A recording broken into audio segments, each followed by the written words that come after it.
Good afternoon, ladies and gentlemen. This video is to help you understand why it's important to let your property manager, such as 1836, perform your make-ready projects with their trusted vendors versus trying to manage your own vendors while your property is vacant. We are 1836 Property Management, as always, in beautiful Austin, Texas. My name is Matt Leschber. We've been doing this about 15 years. So we've got about 5 different bullet points for you on this. The first is that getting multiple maintenance project estimates. Let's talk about that. It may actually cost you more. Well, how could getting estimates cost us more? Vendors in Austin are actually so busy that they should be, if they have any quality, charging you to do an estimate. Now, they may credit you that money towards your bill, but they don't go out and do free estimates anymore. There's just too much work to be had, and honestly, it costs them hundreds of dollars of time to block out their day and to deliver those for you after they've gone and dug for prices. So anybody doing free estimates, you should really question at this point.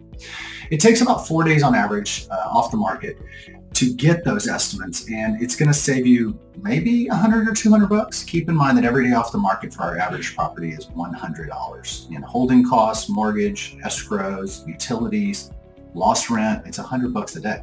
So that $400 savings has wiped out any potential gain that you may have made.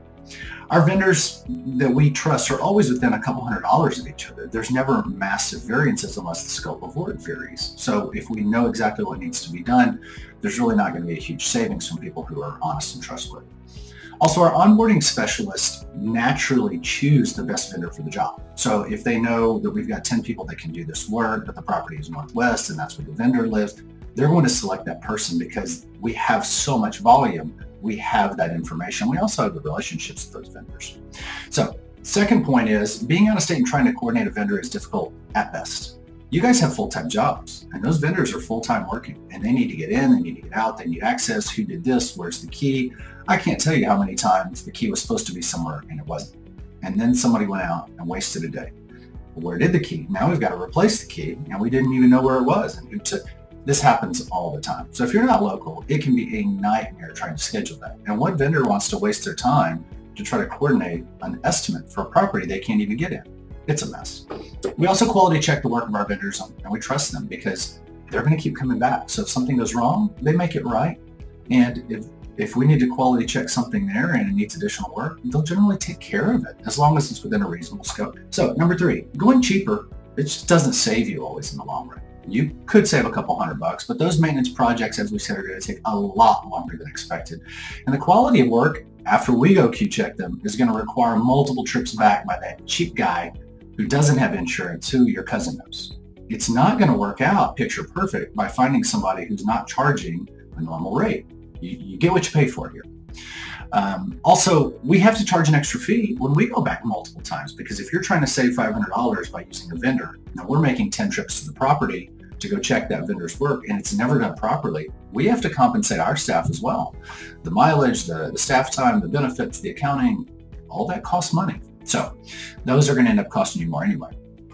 Keep in mind that if you save $1,000, because that's a big number, right, for make-ready work, using a cheaper vendor, it may take you 2 to 3 weeks longer to complete. I know that sounds ridiculous, but we see it all the time. The guys are really Johnny on the spot. They get you the bid, they get you the estimate, they get the deposit, and then you wait. And they don't care because they've already got the money and they've already got you.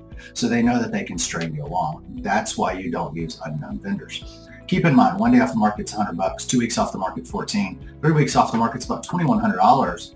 How much are you really going to save? And then you're having the headache and the work. Number 4, we don't co-manage the process. We've done this for over 15 years, and I can tell you right now, if you want to really mess something up, put too many cooks in the kitchen.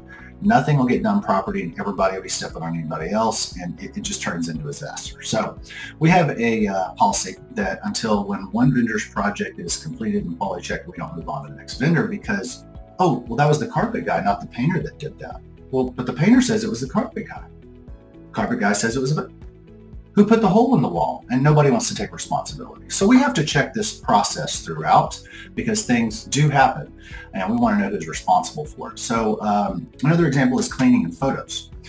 When we're in the process of ensuring that quality check is done, we can't schedule the photographer because what if we go out the day of and find out the house wasn't painted properly? Now the photographer is going to charge us. So it really does snowball if you're not watching things and quality checking quickly. Also, we have to schedule those next steps weeks out because the vendors are booked up weeks out. And so if we can't get our hands on their schedule and we don't know when to expect your vendors to be done, we're just going to sit off the market because we don't know what to do, so we can't act until it's in our hands.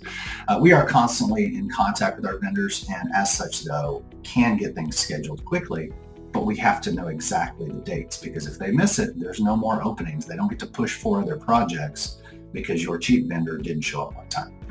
Lastly, the onboarding stats speak for themselves. We have been tracking this because this has been something that's come up over the years. We have new owners that go, oh, I've got, Cousin Jimmy that can go over there and take care of that. He'll do it for nothing. And then Cousin Jimmy doesn't show up, or he gets a job, and then a week later, nothing's done, or paint went up and they didn't buy it, or it doesn't match, and now they've ruined the wall. We've seen it all, right, over the years. So we just let the stats speak for themselves. And I can tell you that owners who tried to do their own make-ready process, when we approved it, it took 47 days, and they had to manage that. When owners were not involved in 1836 managed the make-ready process, it took 24 days. So 23 days different, $2,300 equivalent, and the headache of having to find somebody yourself and deal with it. I'm telling you guys, it's not worth it. Let your property manager, whether it's us at 1836 or whatever professional property manager you use, do what you pay them to do and take this headache off your back. Give them a call if you're concerned about it. Talk through it with them. See what's going on. But trying to manage this on your own when this is not your profession and you're not boots on the ground is next to impossible, and it's going to cost you money in the long run. Have a great day. As always, call us at 1836 if we can do anything to support you. We're here to make real estate investing easy for you guys. Beautiful Austin, Texas, 512-994-4323. Thanks.